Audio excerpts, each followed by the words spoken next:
9.13 대책이 나온 지가 이제 한 달이 넘어가고 있습니다. 9.13 대책 이후에 사실은 시장에서 가격이 조금씩 조정을 받고 그리고 하향 안정세 그리고 상승세가 꺾이고 있는 모습들이 보이고 있는데요. 오늘 이 시간에는 앞으로 어떻게 부동산 투자 전략을 세워야 되는지에 대해서 여러분들하고 얘기를 나눠볼 수 있는 시간을 갖도록 하겠습니다. 잠시 후에 돌아오겠습니다. 네, 정부에서 어떤 대책이 발표되고 나면 이 한 달 정도를 눈치 보기 장세가 이제 강한 기간으로 보는 것 같습니다. 그 한 달이 지나고 나면 이제 어느 정도 흐름이 좀 잡히고 나서 이제 어떻게 대응해야 할까 그 논의들을 좀 많이 하시는 것 같은데요. 그래서 오늘 여러분께 도움이 되는 시간 준비했습니다. 자, 향후 시장 분위기와 더불어서 부동산 시장 어떻게 접근해야 할지 오늘 이 시간 통해 원장님께 좀 자세히 들어볼게요. 네, 9.13 대책이 나오고 나서 많은 분들이 불안해하시는 분들도 계시고요. 아, 이제 거품이 좀 꺼지나 보다 이렇게 생각을 하는 분들도 계시는 것 같습니다. 일단 우리가 기존에 한 1년에서 1년 반 사이에 강남부터 시작했던 특히 아파트 가격의 상승 가격 이런 것들이요 지금 안정화되고 있는 이유에 대해서 좀 여러분들이 좀 아셔야 될 것 같습니다. 일단 정부의 대책들이나 정책, 규제 이런 것들이 나와서 안정이 된다라고 여러분들이 알고 계시는 분들도 있는데요. 저는 그거보다 조금 더 다른 시각으로 여러분들이 좀 말씀을 좀 드리고 싶어요. 가격적인 임계점에 도달을 했다라고 좀 말씀을 드리고 싶습니다.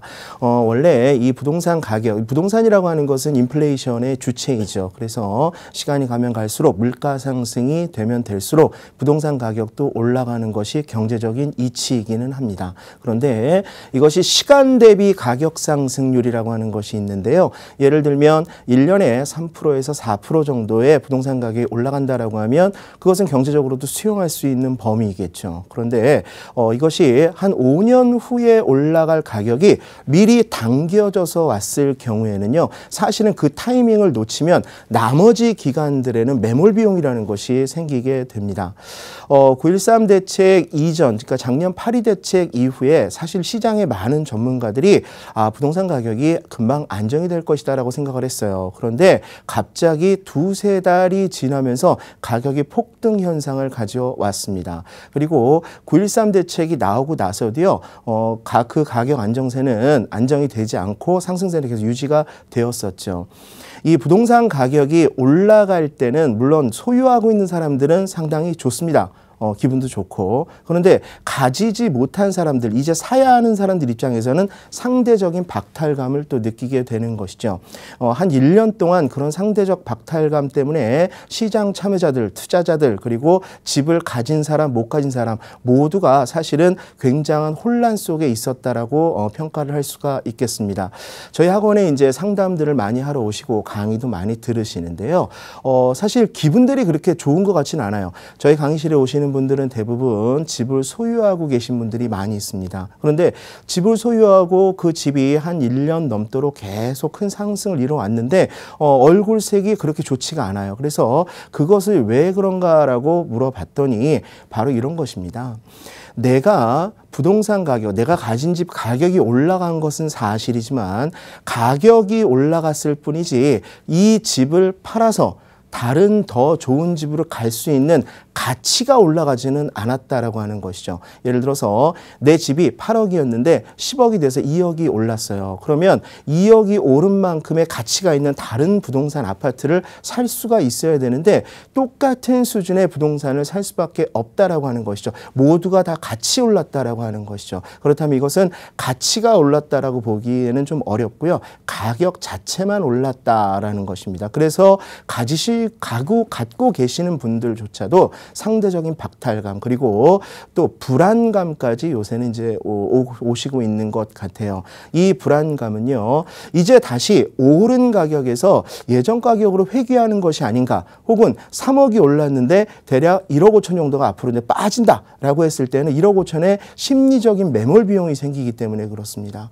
정부의 정책이나 대책이 항상 민감하고 조심스러워야 된다는 것은 국민들이나 시민들 그리고 부동산에 굉장히 민감한 반응을 보이는 우리나라 심리, 그러니까 정서적인 측면으로 봤을 때의 정책이나 대책이 부동산 가격이 굉장히 민감하게 가격 상승을 가져올 수 있기 때문에 또 가격 상승이 오면은요, 예를 들어 4억 원이 올랐다.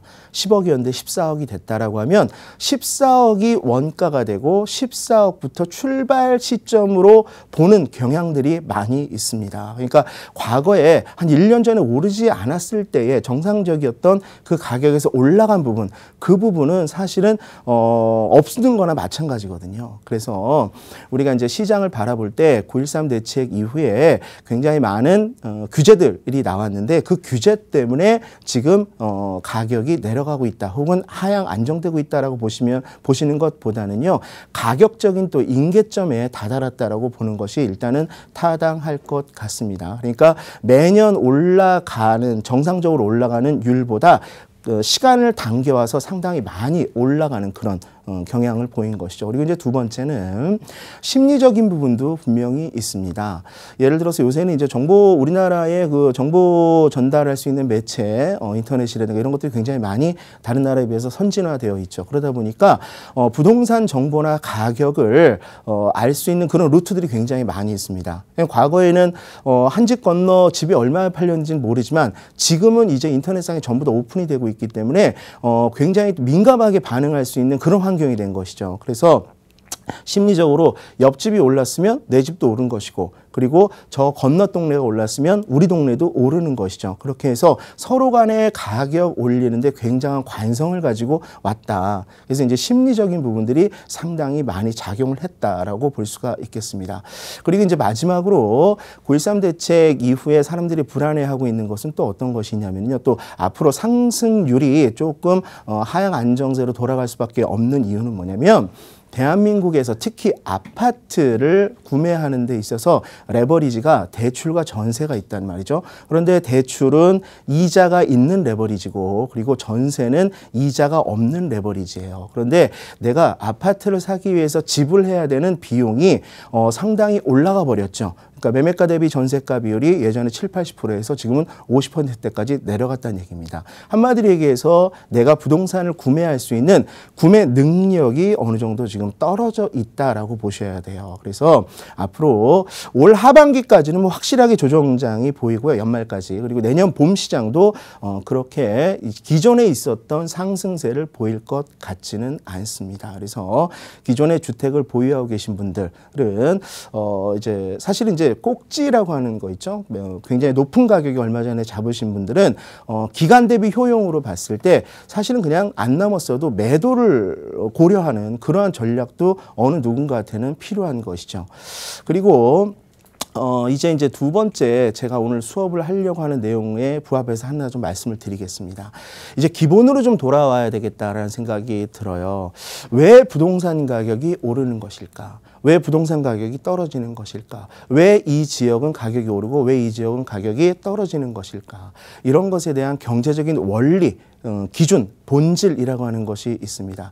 시장은 그러한 논리와 본질을 벗어난 그냥 시장의 관성, 심적인 관성 이런 것들 때문에 굉장히 거품이 생기기도 하지만 결국에는 가격적인 균형점과 균형선으로 회귀하게 되어 있죠.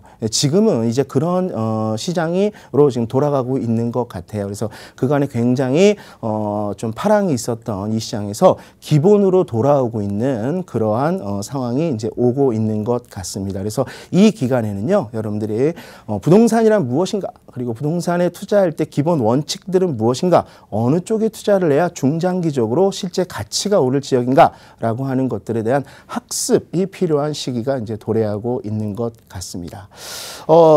제가 오늘 준비한 내용은 무엇이냐면요. 상담도 많이 하고 그리고 여러분들한테 강의도 많이 하는데 굉장히 많이 물어보는 게 있어요. 무엇이 있냐면 입지 조건이 좋으면 가격이 오를 것이냐. 예를 들어서 용산 지역 좋죠. 용산 지역 상당히 좋습니다. 그리고 옆에 있는 성동 지역도 좋고요. 또 왼쪽에 있는 마포도 좋습니다. 마곡도 괜찮고요. 그리고 강남이야 두말할 나위가 없죠. 그래서 입지 여건이 좋은데 투자를 해야 된다라고 하는 그러한 것은 원칙적으로 맞지만 가격적으로 많이 올라와 있을 때는요, 입지와는 상관없이 투자성이 떨어질 수 있다라고 하는 사실을 인지를 하셔야 됩니다. 예를 들어서 대치동이다. 대치동은 사실은 교육 여건도 좋고 상당히 좋은 입지 여건을 가지고 있죠. 그러나 지금 대치동은 가격이 많이 올라와 있어요. 투자로서 접근을 할 것이냐, 아니면 내가 생활의 인프라, 그리고 내 개인적인 어떤 만족도 에 의해서 내가 실사용자의 입장에서 구매를 할 것이냐, 이것은 상당히 다른 문제입니다. 출발 자체가 어떤 의도를 갖느냐에 따라서 여러분들이 부동산에 대해서 연구하고 조사하고 타이밍을 갖는 모든 것들이 다 달라지게 되어 있어요. 그리고 용산이라고 해서 전부 다 좋은 것이 아니죠. 성동이라고 해서 전부 다 좋은 것이 아니고 마곡이라고 해서 앞으로 전부 다 좋은 것은 아닙니다. 그 지역 안에는요, 여러 가지 또 세분화된 지역들로 나눠지고요. 그리고 그 안에는 또 부동산 상품의 종류도 너무 많은 종류가 있죠. 그리고 이것들은 각자의 사이클을 가지고 가고 있습니다. 그렇기 때문에 마곡이 좋다 해서 마곡에 무엇이라도 사면 되는 게 아니에요. 또 마곡의 아파트 가격이 예전보다 많이 올랐다. 그런 오를 수가 있겠죠. 그런데 언제 들어가느냐, 얼마일 때 들어가서 얼마일 때는 매도를 해야 되느냐, 이런 타이밍조차 전부 다 다르기 때문에 우리가 부동산 투자에 접근할 때는요, 1차원적인 분석 가지고는 절대 접근할 수가 없습니다. 입지 분석도 중요하지만 가격 분석도 중요하고, 또 가치 분석도 중요하고, 시장의 흐름 분석도 중요합니다. 또 내부적인 변수로는 이제 정책적인 것도 필요하겠죠. 그래서 오늘은 이런 것들에 대해서 한번 쭉 살펴보는 시간을 갖도록 하겠습니다. 자, 제가 지금 말씀드린 여러 가지 것들을요, 좀 그러니까 단계별로 좀 나눠볼 수 있었으면 좋겠어요. 일단 첫 번째로는요, 여기 좀 우측에 있는 사회적인 요인. 이것은 무슨 얘기냐면, 부동산 가격이 올라가는데 가격 등락의 원인이라고 하는 것이 있는데요. 어떤 부동산이 올라가고 어떤 부동산이 내려가는가, 그리고 그 부동산의 가격이 어느 정도 올라갈 것인가, 이런 것들을 가늠하는 여러 가지 기준들이 있습니다. 그 기준을요, 6가지로 좀 나눠봤어요. 첫 번째가 뭐냐면, 부동산 가격을 움직이는 첫 번째 요인은 사회적인 요인입니다. 이따 제가 말씀을 드리겠지만 굉장히 외부적인 요소들입니다. 뭐 금리라든가 환율이라든가 이런 것들이거든요. 그리고 두 번째는 정책적인 요인이라는 것이 있습니다. 뭐 파리 대책도 마찬가지고 9.13 대책도 마찬가지고요. 전부 다 정책적인 요인들이 다 들어가게 된 것이죠. 이 정책은 부동산 가격을 단기적으로 상승시키거나 단기적으로 안정시키는데 굉장히 유효합니다. 그래서 중장기적으로는 좀 어렵지만은 단기적으로 효과적인 부동산 가격의 등락을 결정하는 것이 바로 정책적인 요인이다라고 하는 것이고, 세 번째가 이제 경제적인 요인이라는 것이 있습니다. 이 경제적인 요인은요, 가격이라고 보시면 됩니다. 월세 가격이나 수준, 그리고 전세 가격이나 수준, 매매가의 수준, 그 다음에 전월세 전환율이라든가 아니면은 매매가 대비 전세가율이라든가 이런 모든 가격적인 부분이 바로 경제적 요인이라고 하는 것이고요. 그 다음에 여러분들이 잘 아시는 입지적인 요인이 있습니다. 혹자 뭐 이런 전문가들이 많이 계시죠. 부동산은 입지로 시작을 해서 입지로 끝난다라는 말씀을 많이 합니다. 근데 그것은 이제 뭐 100% 맞는 얘기는 아닙니다. 입지만 봐서는 안 되겠죠. 중장기적으로는 입지가 맞습니다. 아까 말씀드린 것처럼 정책적인 요인 같은 경우에는 단기적으로 본다면 입지적인 요인은 중장기적인 요소이긴 합니다. 그 다음에 단지적 요인이라는 것이 있습니다. 입지 여건까지 좋은데 그러면 그 좋은 입지 안에 있는 아파트 단지들이 상당히 많이 있을 거예요. 그러면 어떠한 단지가 좋은 것이냐라고 하는 단지의 특성에 따라서 부동산 가격, 아파트 가격이 결정이 된다라고 하는 그러한 이론입니다. 네, 마지막으로 이제 물리적 요인이라고 하는 것이 있는데, 이 물리적 요인은 뭐냐면, 예를 들어서 내가 실사용자로서 아파트를 구매를 하는데 집에 들어가 보는 거죠. 그래서 향이 어떤지, 베이가 어떤지, 층수가 어떤지, 그리고 층간 소음은 어떤지, 수도는 잘 나오는지, 이런 것들을 파악하는 것이 바로 물리적 요인입니다. 그래서 지금 이 6가지가 어느 것 하나 안 중요하지 않습니다. 전부 다 중요하고요. 이런 것들이 전부 다 총체적으로 어우러져서 부동산 가격을 결정하는 그런 기준이 되게 되는 것이죠. 특히 아파트 가격을 결정하는데 중요한 요소인 것입니다. 이런 것들을요, 하나하나 오늘 살펴보는 시간을 갖도록 하겠습니다. 자, 첫 번째 나오는 것이 아까 맨 우측에 있었던 이제 사회적인 요인입니다. 여러분들 부동산 가격을 움직이는데 인구가 절대적인 뭐 영향을 미친다, 이런 얘기 많이 들어보셨을 겁니다. 그래서 앞으로 인구가 줄어들게 되면, 아이들을 낳는 숫자가 줄어들게 되면 훗날 집이 남아돌 것이다. 집이 남아돌 거기 때문에 부동산 가격이 떨어질 것이다. 혹은 거품이 거칠 것이다. 이렇게 말씀하시는 분들이 많이 있죠. 사실 이것을 뭐 경제적으로 인구학적으로 연동을 시켜서 제가 오늘 말씀드리기는 어렵습니다. 그렇지만 우리가 알아야 될 것들은 부동산 투자를 하는 데 있어서 가장 바깥꼬리에 있는 게 바로 사회적인 요인이거든요. 그래서 인구 변화가 어떻게 되느냐에 따라서 부동산 가격이 움직이겠구나. 그런데 여기서 인구라고 하는 것은요. 전체적인 대한민국의 인구를 저는 오늘 말씀드리고 싶지는 않고요. 어떤 것이냐면 각 지역별로 인구가 있을 겁니다. 어느 지역에는요. 주민등록상 등재된 인구가 몇 명인가. 그리고 남자는 몇 명이고 여자는 몇 명이고 그리고 가구 구조는 연령별로는 어떻게 주민등록이 포진이 되어 있는가에 따라서 투자할 만한 부동산의 종류가 결정이 될 수도 있습니다. 예를 들면 논현동이라든가 잠원동이라든가 저쪽 을지로, 종로 이런 데 나가면은요. 주민등록을 한 사람들, 그러니까 길거리에 돌아다니는 사람들 둘 중에 하나가 1인 가구예요. 무슨 얘기냐면 가구 원수가 1인 가구가 많은 곳에는 부동산 투자를 내가 하겠다라고 하면 그 지역에 하겠다라고 하면 어떤 것을 골라야 되겠습니까? 그런 적은 가구 원수가 필요로 하는 상품 그리고 사이즈 이런 것들을 공략하는 것이 맞겠죠. 그래서 이러한 인구 구조나 이런 것들은 어디에 나와 있냐면 제가 여러 번 설명을 드렸는데요. 우리 인터넷 사이트에 들어가면 공급은 세움터 그리고 이런 수요 인구에 관련된 문제는요. 상권 분석 시스템이라는 것이 있습니다. 상권 정보 시스템이라는 게 있거든요. 중소기업 중에서 만든 겁니다. 그래서 그거를 참고를 해보시기 바라고요.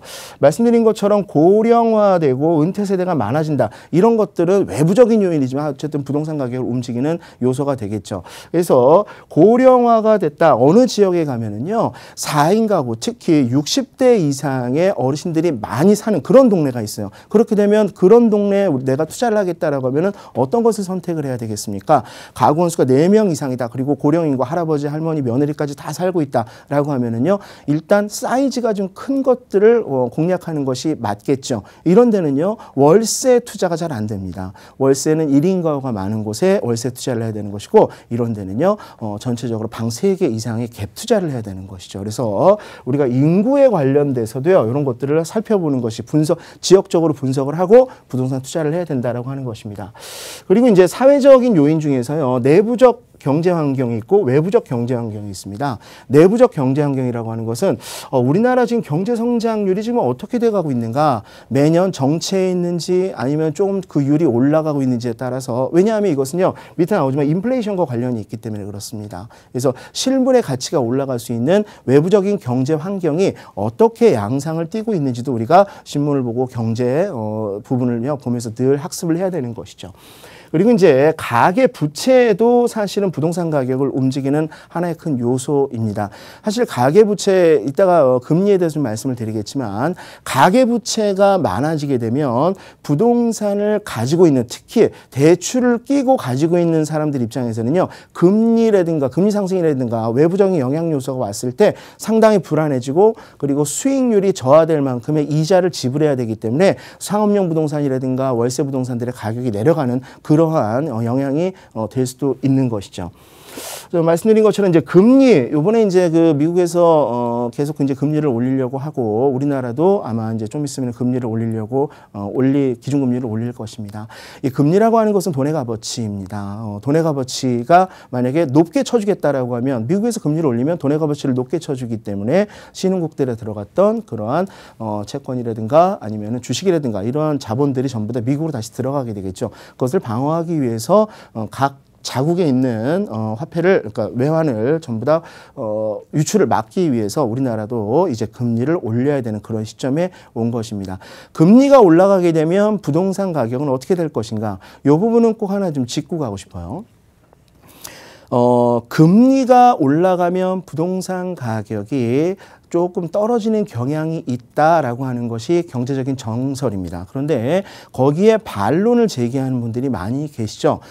그 반론의 근거가 어디에 있냐면 1980년도를 전후한 우리나라 경제 성장이 상당히 가파른 폭으로 올라갔을 때 그때 금리가 상당히 높았거든요. 근데 금리가 높았음에도 불구하고 부동산 가격도 상당히 높은 폭으로 상승을 했어요. 그러니까 부동산 가격은 금리와 별 상관이 없다라고 말씀하시는 분들 분들도 계시는데 그것은요 아닌 것 같아요. 왜냐하면 그때 당시에는 경제 성장을 막 하려고 했던 붐이 일어났었던 때고요. 지금 대한민국은 중진국에 들어와 있습니다. 중진국이나 선진국 같은 경우에는 경제 원리상 금리와 부동산은 약간 반대쪽으로 움직이게 되어 있거든요. 그래서 경제 성장을 한참 하는 신흥국이라든가 아니면은 개발도상국 이런 나라의 금리와 부동산 관계와 중진국 이상 선진국의 부동산 금리 관계는 상당히 다른 양상을 띠고 있다. 그래서 우리나라의 금리가 올라가게 되면은요 부동산 가격이 조금은 안정이 될 수도 있는데 부동산 가격이 그럼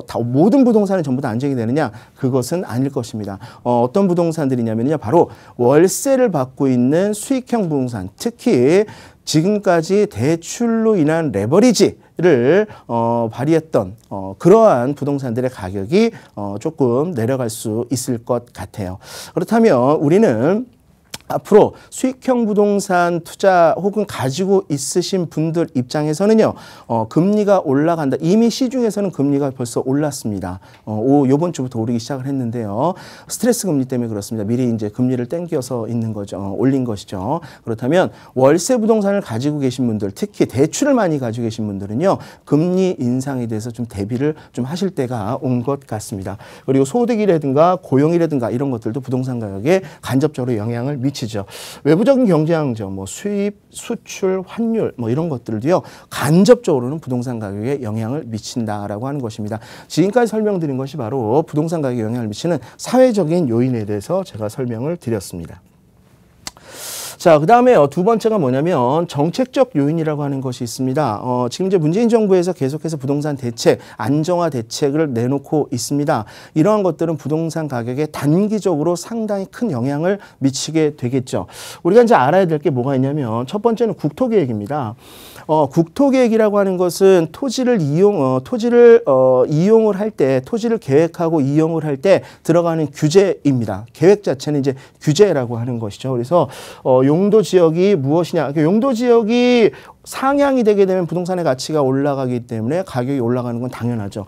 그리고 용도 지구나 이런 것들이 설정이 돼 있다라고 하면은 어쨌든 지역이나 지구나 구역은요 사실은 전부 다 규제이기 때문에 그런 것들이 많이 붙어 있으면 안 좋거든요. 또 이런 것들이 특히 이제 용도 지역이 상향되는 부분들을 여러분들이 좀 많이 보셔야 되고 이것은 서울시 도시기본계획상 경전철이라든가 GTX라든가 이런 도시 기반 시설이 확장이 되는 곳 주변에 용도 지역 상향을 지금 하려고 예정 중입니다. 그리고 도심 내에 공급을 활성화하기 위해서요. 재개발이나 재건축, 역세권에 있는 일반 분양분을 많이 내기에 공급을 많이 하기 위해서요. 지금 준주거 지역이라든가 3종 주거 지역들이 준주거나 상업 지역으로 다시 용도 지역을 상향시킬 수 있도록 서울시와 국토부가 지금 긴밀히 협의를 하고 있는 것으로 알고 있습니다. 그래서 여러분들 2030 서울시 생활권 계획을 눈여겨 보셔야 되는 이유도 바로 여기에 있습니다.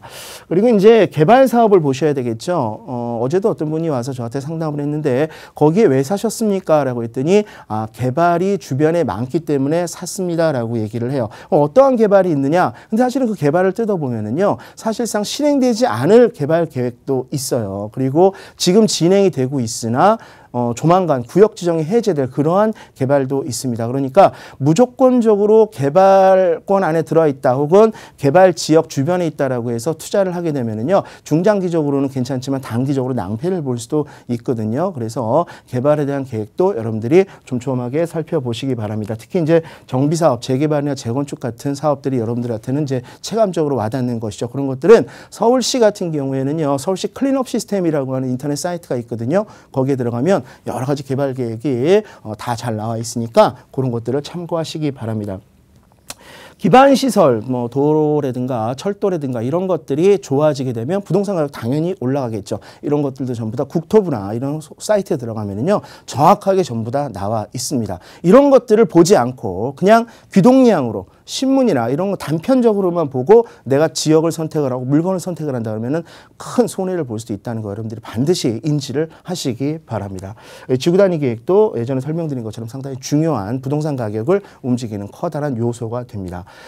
그리고 이제 여러분들이 가장 민감하게 반응하는 것이 바로 이제 세금이죠. 이 세금은 취득세, 양도세, 증여, 상속, 재산세, 요새는 또 이제 종부세 부분이 이제 9.13 대책 이후에 상당히 강력하게 지금 나와 있습니다. 이런 것들은 것들은 사실상 부동산 가격에 단기적으로 직접적으로 파급효과가 가장 크게 나타나게 되는 것이죠. 그래서 지금 9.13 대책 이후에 이 종부세를 중심으로 한 세제 규제 때문에 가격이 안정화되고 있는 추세도 지금 보여지고 있는 것입니다. 그리고 이제 부동산을 가지고 있을 때 내는 이제 소득세 이런 것들도 있겠죠. 그래서 조세 정책이 강화가 되면 부동산 가격이 하락 안정될 가능성이 크다라고 하는 것이죠.